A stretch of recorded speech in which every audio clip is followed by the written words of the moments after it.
Marcos capítulo 9.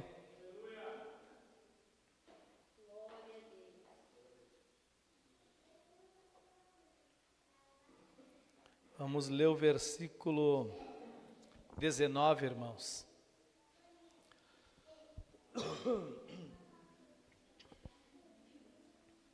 Diz assim, ó: e ele respondendo-lhe disse: ó geração incrédula, até quando estareis convosco? Até quando vos sofrereis ainda? Trazei-me.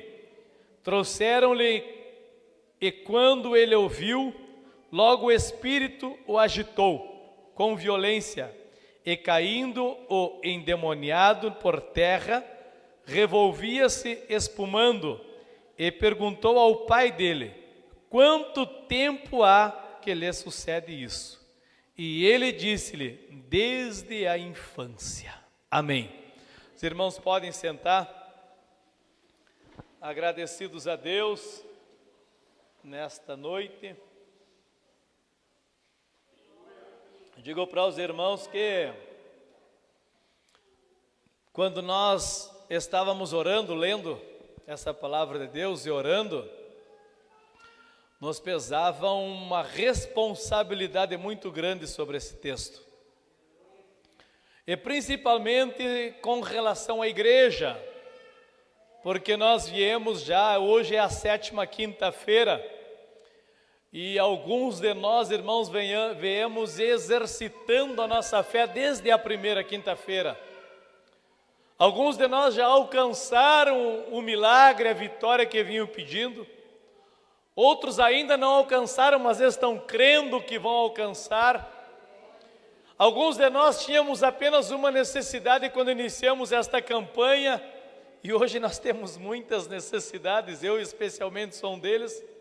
Temos muitas necessidades, porque às vezes estamos orando a Deus e dizendo: Senhor, o Senhor sabe o que eu preciso, mas lembra de tal coisa também, né?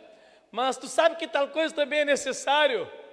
Eu me lembro de quando Abraão estava diante do Senhor, e ele se dirigia para a cidade de Sodoma e Gomorra para destruir a cidade.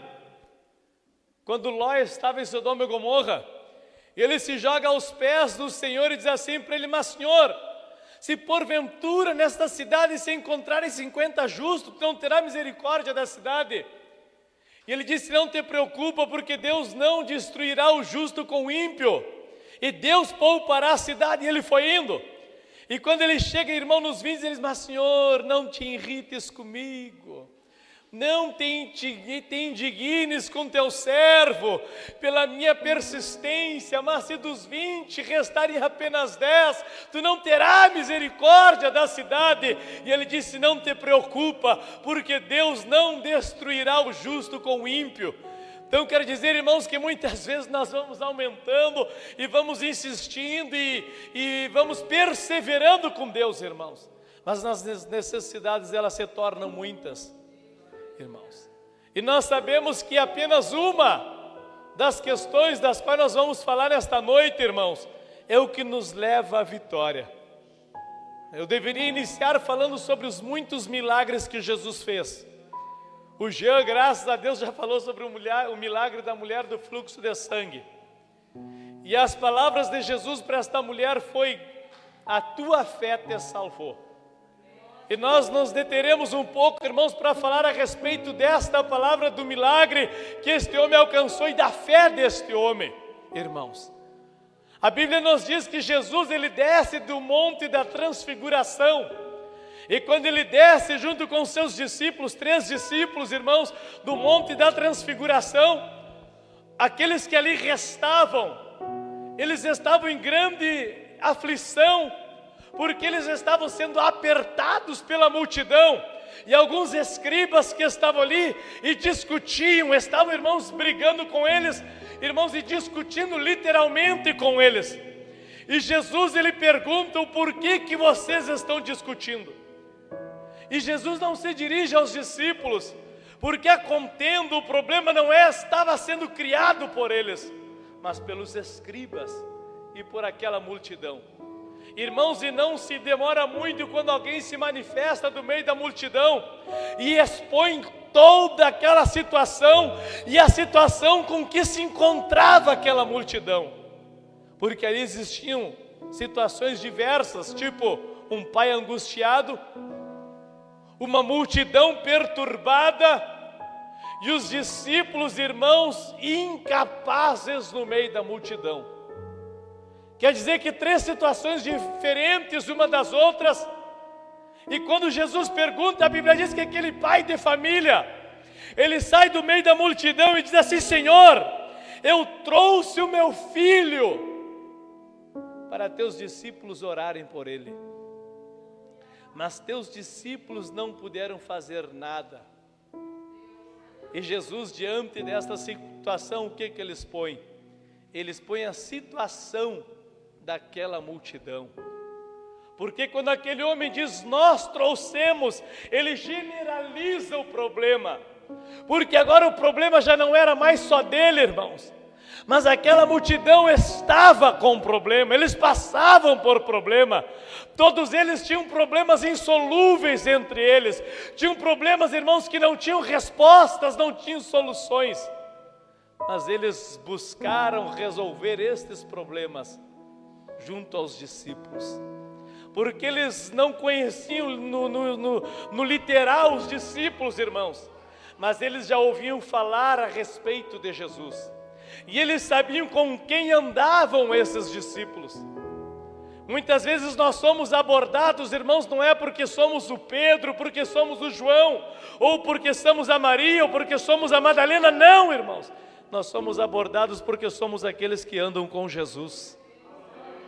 Aleluias. Nós somos vistos diferente, porque nós somos aqueles que as pessoas sabem que caminham com Jesus. E literalmente aos pensamentos do povo, irmãos, nós somos aqueles que temos Jesus na nossa vida. E quando nós temos Jesus na nossa vida, nós levamos a multidão, nós levamos as pessoas.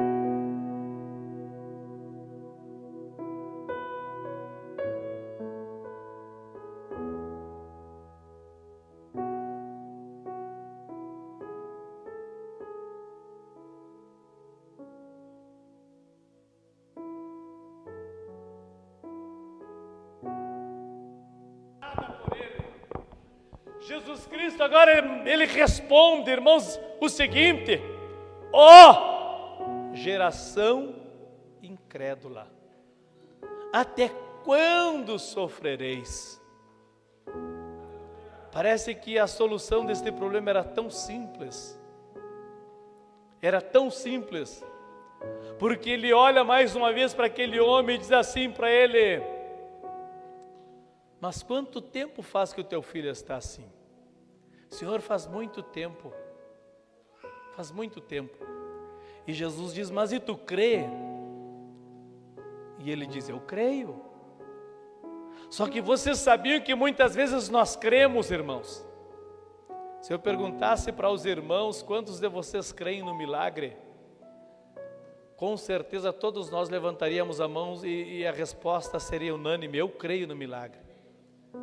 Mas se eu perguntasse para vocês, quantos de vocês têm fé para que o milagre aconteça?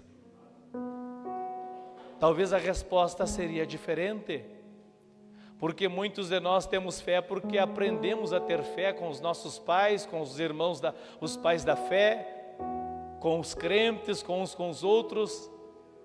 Aprendemos a ter fé. Aleluia. Mas nós não aprendemos a exercitar a nossa fé. Aleluias. A ter fé de que realmente Deus é aquele que faz milagre e que se nós orarmos, irmãos, Deus vai fazer um milagre. De que se nós clamarmos, Deus realmente vai fazer um milagre. Porque muitas vezes oramos porque outros oram.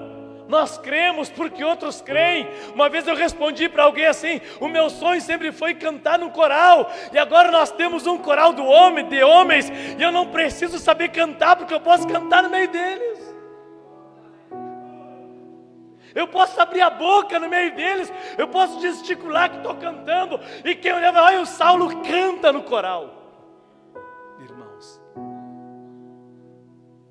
o milagre deste jovem dependia de apenas um deles que tivesse fé, irmãos. Jesus disse: por que até quando vocês vão sofrer desse jeito, geração incrédula? Irmãos, porque eles diziam que criam, mas Jesus disse que eles eram incrédulos, porque eles não tinham capacidade de dizer para aquele espírito: vai embora, a fim de que o espírito fosse embora. Eles não tinham capacidade de impor a mão sobre aquela criança e dizer para ele: espírito imundo, vai embora e não volte mais. Irmãos, eles não tinham capacidade, aleluia, de exercitarem a fé. Mas a resposta: mas tu crê? É claro que eu creio. Mas então por que o milagre não aconteceu, irmãos? Eu te pergunto, tu tem fé realmente de que se tu pôr as mãos sobre os enfermos vão ficar curados? Aleluia. Ou tu tens apenas uma fé, como Judas escreveu no versículo 2, tu tem brigado simplesmente pela tua fé natural, aquela que leva todos a crerem, mas ela não cura, ela não salva, ela não transforma, ela não restaura. Nós vamos simplesmente na correnteza da água, nós vamos porque os outros estão indo, nós fizemos porque os outros fazem, nós somos porque os outros são, irmãos. Ele precisava de no meio daquela multidão que tivesse fé o suficiente de mandar o demônio embora, mas não tinha. Eles criam porque todos criam, eles estavam ali porque os outros também estavam. Aquele homem, ele começa a chorar e chega para Jesus e diz assim: Jesus, se tu pode, tu me ajuda na minha falta de fé. Se tu pode, tu me ajudas na minha incredulidade. Tu tires as dúvidas que pairam aqui dentro, irmãos, as lutas, a dificuldade que esse homem enfrentava impossibilitava a ele de ver o milagre. O que é que interpela a nossa fé? O que é que nos afasta muitas vezes do milagre, da providência de Deus? O medo. Ele gera dúvida.